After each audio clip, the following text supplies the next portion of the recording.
Hello and thank you for watching. My name is Michelle Leroy and I'm a graduate student here at Liberty University Online. The purpose of this video is to introduce my interpersonal communication skills project. During this video, I will explain my goals for interpersonal communication skills. I will describe my behavior blend and background. I will identify my communication barriers. I will explain resources and strategies that will assist in overcoming these identified communication barriers, and I will identify an action plan to assist in implementing these resources and strategies. So first things first, my overarching goal. The career goal that motivates and anchors my communication plan is my aspirations of becoming a counselor. In my career as a counselor, I would like to focus specifically on crisis intervention counseling. Crisis intervention counseling involves counselors who are more up close and personal with victims during disaster or crisis. The goal of becoming a crisis intervention counselor is important to me because I feel that helping others, and specifically helping during a crisis, is my calling from God. Interpersonal communication plays a significant role in my goal as a crisis intervention counselor. Since interpersonal communication deals with the art of communicating, it is extremely important that I have the knowledge and the skill set in this area. I feel that in the midst of a crisis, communication is one of our main tools of survival. We need communication to emphasize with and learn the immediate needs of those who we are serving. Next, I'm going to briefly describe my behavior blend and background. So during this course, I completed a personality assessment based on the 4 DISC personality types of behaviors. We all have a predictable pattern of behavior because we have specific personalities. There are 4 basic personality types. These types are also known as temperaments. Temperaments blend together to determine our unique personality. They help us understand why we often feel, think, or act the way we do. So this personality assessment helps us identify our active and passive roles and helps us identify our temperament style. By combining these characteristics, we end up with 4 specific behavior types. The 4 quadrants of the 4 DISC model include D, which stands for active and task-oriented, I, which stands for active and people-oriented, S, which stands for passive and people-oriented, C, which stands for passive and task-oriented. The behavior blends that are specific to me are divided into 2 categories. These categories are 1, this is what is expected of me, which I was found to be a driving, competent type, and then category 2, this is me. I was found to be a blend of dominant, inspiring, and cautious behavior blends. So, first graph is this is expected of me. So as a DC type, you think people expect you to be both dominant and competent. You tend to be very task-oriented. You don't feel people expect you to be more people-oriented or relational. You tend to be more concerned with completing a task and doing it well, as opposed to entertaining the crowd or talking to an individual. You seem to prefer working and thinking rather than caring and sharing. You sometimes come across as project-oriented and that people can be a bother sometimes. You feel others expect you to care more about form or function rather than feeling and fellowship. You are both active and passive. You are outgoing when it comes to getting the job done, and you are reserved when it comes to getting the job done right. Type 2 on graph 2. This is me. As a high DIC personality type, you are dominant, inspiring, and cautious. You are active in your task orientation and can handle pressure well, but you are also passive in your task orientation. You like to research and investigate the facts as well as fulfill your dream. You are also active in your people orientation and communicate well in public. You aren't very sensitive in private, and you prefer larger groups to smaller groups or individuals.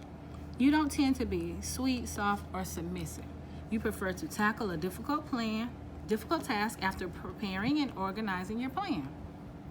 You also prefer to inspire people and to help you fulfill. You also prefer to inspire people to help you fulfill your mission. You are goal-oriented with specific steps of action, and you have the ability to communicate your thoughts and conclusions. This causes people to have confidence and enthusiasm to help me. So, I believe my background and my identity influence my communication patterns because ultimately your identity is built from your past experiences. Whether that professionally or personally, I believe that I am who I am today because of everything that I've been through. Since I have a decorated past, this could be positive or negative. One of the things that stood out to me in my assessment was the fact that the assessment was so accurate. When I evaluate some of the reasons that I communicate a certain way, I see the reason is usually related to a past experience or a past person who I came into contact with. Next, communication barriers. When I first entered this course, I thought I was the world's greatest listener. That is until I started to dig deep into my personal and professional relationships. When I really started to evaluate my conversations with others, I learned that my listening skills really needed some updating. After years in the service field, I realized that somewhere along the line, I stopped listening to others. Instead of listening intently to others, I would listen to a person long enough to identify their problem so I could try to help them solve it. After coming to the conclusion that my listening skills needed some work, I started to evaluate how my communication skills up to this point has hindered me in my relationships. While evaluating these relationships, I could see that I needed to make a change. My communication barriers impacted me more on a personal level than professional. After I spoke with some of my family members and friends, they acknowledged what I was afraid of, and that was that I never really listened to the whole picture of their problems. However, I always offered solutions. I immediately felt horrible and wanted to make a change. I want to be that family member, that best friend, or that counselor that actually listens and not the person who thinks they know everything. So in order to have the interpersonal communication skills that I need to reach the goal of being a crisis intervention counselor, I have to have a continuous process of evaluating and updating my communication skills, especially in the area of listening. Listening, after all, is 3/4 of counseling. Next, resources and strategies.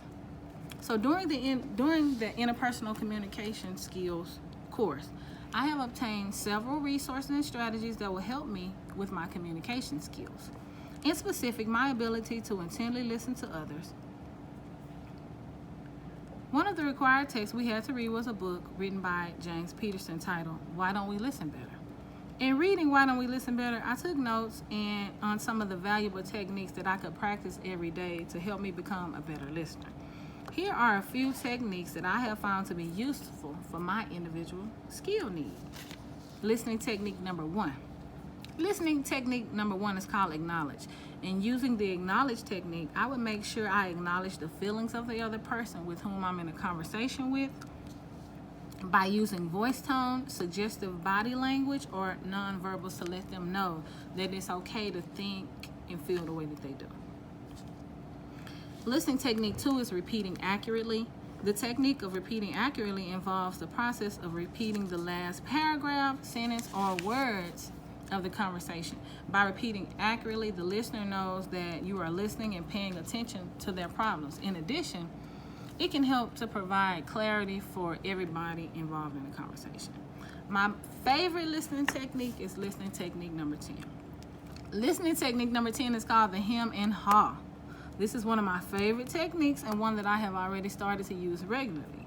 The hem and haw technique is when you feel the urge to answer, give advice, solve, defend, or fill the talker in on your viewpoint. You immediately bite your tongue, you put your hand over your mouth, you tap your pencil, clear your throat, but whatever it is, do whatever it is that you need to do in order to keep from cutting off the talker. So at first I found this a little bit difficult, but I found that this goal is very much attainable. Next is my action plan. After continuous self-assessment and gaining opinions from personal relationships, I decided in order to become a better communicator, it was imperative to build an action plan for building these communication skills. My action plan for achieving my communication goals include taking daily inventory of my interactions with others, and the ability to reflect back on the conversation I had with others.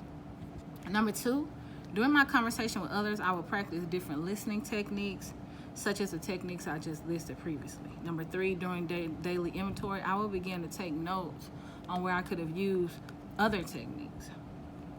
Number 4, I'll take continuous self-assessment on my communication skills and acknowledge when and where there may be need or room for improvement. Number 5, complete continuing education when available to build on new ideas and techniques to help enhance my communication skills. And last but not least, the most important part of my action plan would be to just constantly pray, constantly take inventory, constantly pay attention to the things that's coming out of my mouth, and just value the relationships personally and professionally, and treat others the way I want to be treated. So that's the end. That completes my journey through interpersonal communication skills, and I hope you were listening. Bye-bye.